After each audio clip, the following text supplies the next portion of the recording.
بسم اللہ الرحمن الرحیم۔ السلام علیکم ناظرین کرام۔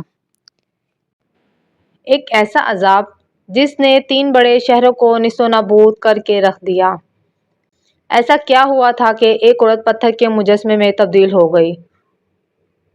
وہ کون عورت تھی اور اس نے ایسا کیا گناہ کیا کہ قیامت تک کے لیے لوگوں کے لیے عبرت کا نشان بن گئی؟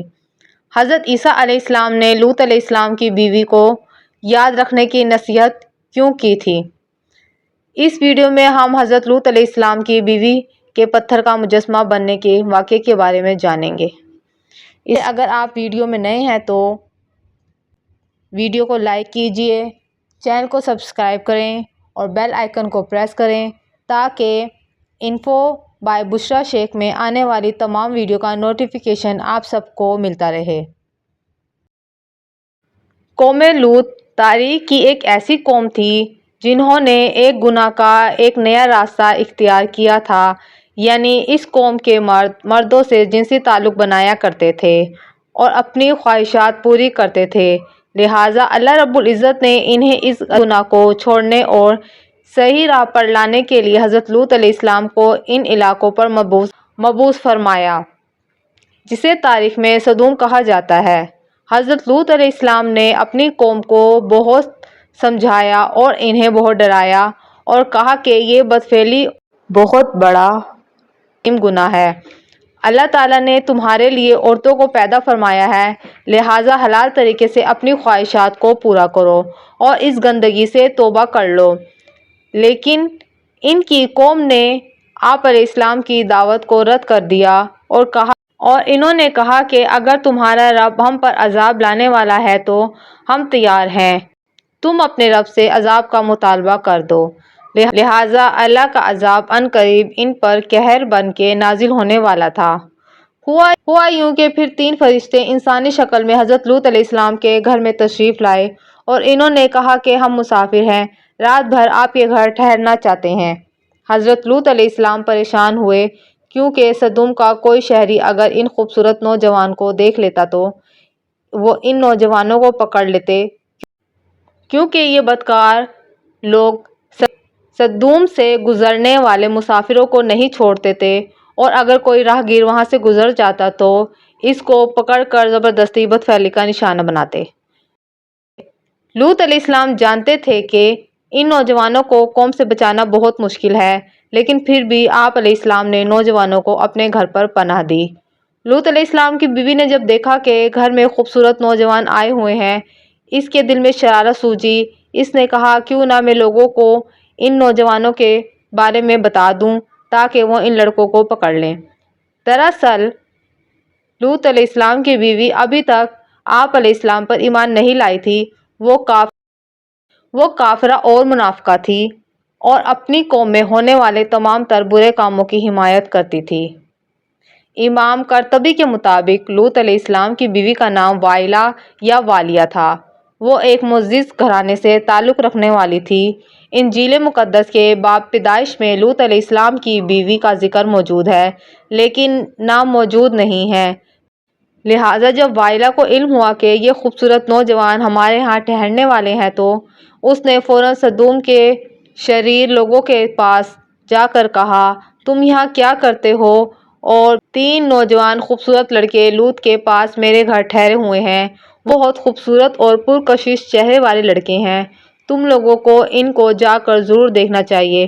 یہ سنا تھا کہ ان فحش لوگوں پر شیطان سوار ہو گیا اور وہ دوڑتے ہوئے لوط علیہ السلام کے گھر کی طرف بھاگنے لگے۔ کچھ دیر بعد حضرت لوط علیہ السلام کے گھر کے باہر جمع غفیر لگ گیا۔ انہوں نے لوط علیہ السلام کے گھر کو گھیرے میں لے لیا اور ان نوجوانوں سے بدفعلی کے لیے دیواروں پر چڑھنے لگے اور کچھ لوگ دروازہ توڑنے لگے۔ وہ مقدس لڑکے جو کہ اصل میں حضرت جبرائیل، حضرت میکائیل اور حضرت اسرافیل تھے، ان فرشتوں نے کہا کہ آپ فکر نہ کریں، ہم اللہ تعالیٰ کی طرف سے بھیجے گئے فرشتے ہیں۔ ان بدکاروں پر بہت جلد عذاب آنے والا ہے۔ آپ اپنے خاندان، اہل و عیال کو لے کر اس بستی سے جلد از جلد نکل جائیں۔ رات ختم ہونے سے پہلے پہلے آپ سب کو اس بستی سے نکلنا ہوگا اور بستی سے نکلتے وقت کوئی بھی پیچھے مڑ کر نہ دیکھے ورنہ وہ عذاب میں گرفتار ہو جائے گا۔ لہٰذا حضرت لوط علیہ السلام نے ایسا ہی کیا۔ انہوں نے اپنی دونوں بیٹیوں اور بیوی کو لیا اور بستی سے نکل گئے۔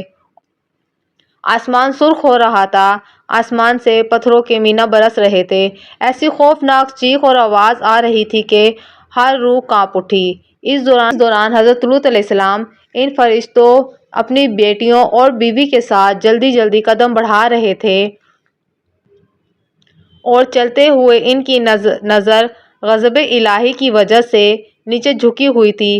اچانک ایک آگ کا بڑا پتھر سدوم شہر کے بیچوں بیچ گرا، جس سے بہت زیادہ خوفناک آواز آئی۔ حضرت لوط علیہ السلام کی بیوی وائلا، جو کہ اپنی قوم کے لوگوں سے محبت رکھتی تھی، اس نے اچانک پیچھے مڑ کر دیکھا اور کہا، ہائے رے میری قوم! کہ اللہ کے عذاب کا ایک پتھر اس کے اوپر گرا اور وہ بھی فوراً ہی پتھر کی بت بن گئی۔ آخر لوط علیہ السلام کی بیوی وائلا نے پیچھے مڑ کر کیوں دیکھا؟ ایسی کیا چیز تھی جو اسے پیچھے مڑنے پر مجبور کر رہی تھی؟ دراصل وائلا کے دل میں دنیا کی محبت بسی ہوئی تھی۔ وہ اپنا گھر بار، مال و دولت کو پیچھے چھوڑ کر آگے بڑھ رہی تھی، لہٰذا یہ سب کچھ تباہ ہوا تو اس سے رہا نہ گیا اور اس نے پیچھے مڑ کر دیکھ لیا۔ انجیل کے مطابق جب حضرت عیسیٰ علیہ السلام کا وقت قریب آیا، یعنی کہ آسمان پر اٹھائے جانے سے قبل، اس وقت آپ نے اپنے حواریوں کو بہت سی نصیحتیں کیں اور اس وقت آپ نے کہا کہ لوط کی بیوی کو یاد رکھو۔ دراصل ایک طرف لوط علیہ السلام اور نوح علیہ السلام کی بیوی، جو کہ پیغمبروں کی بیوی ہونے کے باوجود بھی کفر میں مبتلا رہیں، وہیں دوسری طرف فرعون کی بیوی بھی تھی، جنہوں نے خدائی کے دعوے دار کے محل میں رہنے کے باوجود لا شریک معبود پر ایمان لا کر نجات حاصل کی۔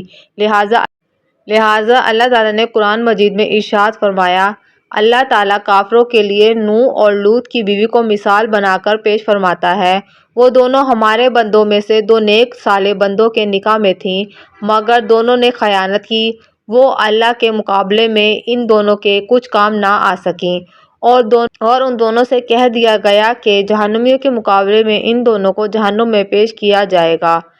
اور اہل ایمان کے مقابلے میں اللہ تعالیٰ فرعون کی بیوی کی مثال پیش کرتا ہے، جب اس نے دعا کی، اے میرے رب، میرے لیے اپنی جنت میں اپنے ہاں ایک گھر بنا دے، مجھے فرعون اور اس کے عمل سے بچا لے، اس ظالم قوم سے مجھے نجات عطا فرما۔ آج اسرائیل اور اردن کے درمیان ایک ویران علاقہ پایا جاتا ہے۔ محقق یہ ان بڑے شہروں کی جگہ ہے جہاں زمانۂ قدیم میں یہ تین بڑے شہر آباد تھے، سدوم، اردن اور زغر۔ یہ قوم لوط کا مسکن تھا۔ آج سدوم کے علاقے میں انسانی زندگی تصور بھی نہیں کی جا سکتی۔ یہاں کی مٹی بھی برباد ہو چکی ہے، وہاں نہ پیڑ پودے لگائے جا سکتے ہیں اور نہ ہی کھیتی کی جا سکتی ہے، یہاں پینے کا پانی بھی موجود نہیں ہے۔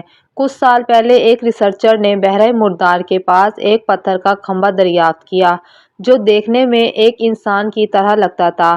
دراصل یہ لوط علیہ السلام کی بیوی وائلا کا مجسمہ ہے۔